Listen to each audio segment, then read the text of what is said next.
న్యాయం జరగాలని చెప్పేసి గత కొన్ని రోజులుగా గవర్నమెంట్ వచ్చిన తర్వాత నుంచి మేము ట్రై చేస్తూనే ఉన్నాం.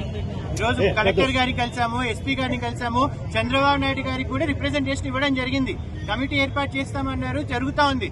కానీ ఇప్పటికీ దాదాపుగా 30 మంది దగ్గర వాళ్ళకి స్థలాలు కేటాయిస్తామని చెప్పేసి గతంలో ఉన్న వాళ్ళు వైఎస్ఆర్సీపీకి సంబంధించిన వాళ్ళు ఉన్నారు, పాత ప్రెసిడెంట్ వీళ్ళందరి దగ్గర డబ్బులు తీసుకొని ఇప్పటికి కూడా స్థలాలు కేటాయించలేదు. దాని గురించి చీటింగ్ కేసు పెట్టండి అని చెప్పేసి డిపార్ట్మెంట్ వాళ్ళతో మాట్లాడుతూ ఉంటే వాళ్ళు పట్టించుకోవడం లేదు. ఈ రోజు పర్సనల్ గా వెళ్లి రిక్వెస్ట్ చేసి మాట్లాడుతూ ఉంటే మీకు అసలు ఎప్పుడు కమిటీ ఫామ్ అయింది, మీకు ఎందుకు కేసులు పెట్టాలా, మీరు అప్పటి నుంచి ఏం చేస్తున్నారు అనే క్వశ్చన్లు అడుగుతూనే ఉన్నారు. లాస్ట్ కి పోయి మీ మీదే కేసులు పెడతాము అనే పరిస్థితిలో ఈ రోజు మేము అనిపించుకోవాల్సి వస్తుందా? గతంలో వైఎస్ఆర్సీపీ ప్రభుత్వం ఉన్నప్పుడు మేము ఏ తప్పులు చేయకపోయినా కూడా తెలుగుదేశం పార్టీలో ఉన్నామన్న కారణంతో మా మీద 3-4 కేసులు పెట్టినారు.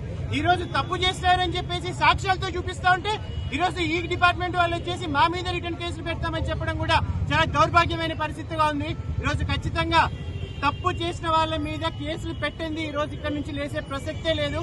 ఈ రోజు ఖచ్చితంగా కేసు రిజిస్టర్ చేయాలా, వాళ్ళని అరెస్ట్ చేయాలని ఈ సందర్భంగా డిమాండ్ చేస్తున్నా.